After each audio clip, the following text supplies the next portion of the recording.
Bonjour, je m'appelle Maxime, and today I'm going to be interviewing two Swiss exchange students. Comment vous appelez-vous? Je m'appelle Joyce. Et moi, c'est Mathilde. De où venez-vous exactement en Suisse? On vient de Genève. Comment est la vie d'étudiant en Suisse? Alors, on a pas mal de devoirs et d'évaluations, mais on est plus libre qu'ici. Ça veut dire que si on veut quitter l'école parce qu'on se sent pas bien, on peut quitter l'école, on n'a pas besoin d'un mot spécial et c'est plus libre. Est-ce que vous portez un uniforme scolaire? Non, du tout, on s'habille comme on veut. Pour vous, qu'est-ce que c'est une journée typique à l'école en Suisse? Généralement, on se lève le matin, on va à l'école. Après, entre chaque jour, nos emplois du temps ils peuvent changer. Donc il y a des jours où on peut commencer plus tôt et d'autres jours où on peut commencer plus tard.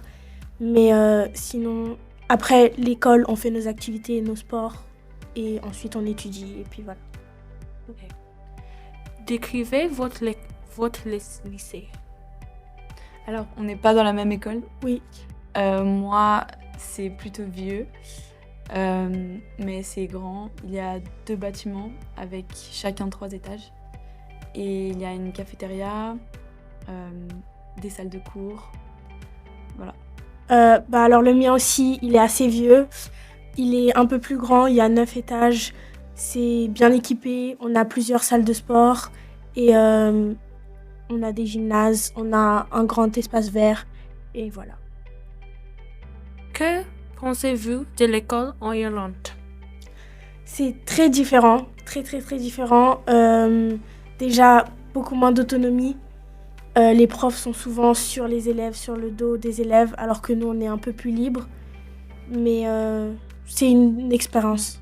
Par exemple, nous, on n'a pas besoin de signer un carnet, on n'a pas besoin d'écrire un mot pour quitter l'école. On est plus indépendant. La Suisse vous manque? Oui. Beaucoup. Ouais.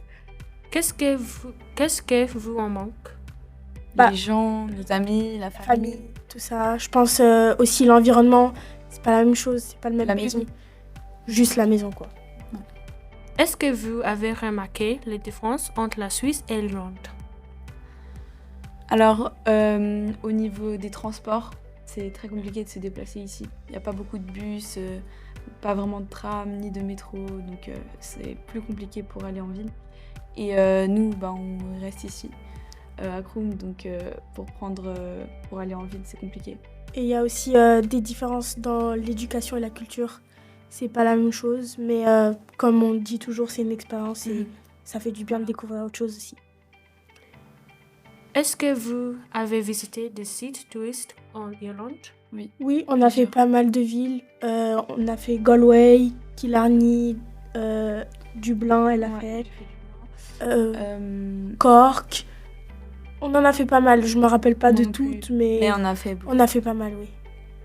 Vous revenez dans l'avenir, soit avec vos amis, soit vos familles? Sûrement. Sûrement, oui, sûrement. Peut-être. Je pense que si on revient, on reviendra peut-être 2 semaines. Oui, pour des courtes durées. Oui, pour des courtes durées, oui. Comment avez-vous trouvé cette expérience en Irlande? Enrichissante. Enrichissante, exactement. Ça nous a grandi, on a pris en maturité, on a pris en indépendance. Ouais. Maintenant, on n'a plus autant besoin que les parents soient derrière nous. On arrive à se débrouiller, donc... c'est vraiment une année où on vit seul un peu. Donc, on apprend à tout faire tout seul et... On grandit. Être à l'étranger, tout ça. On grandit.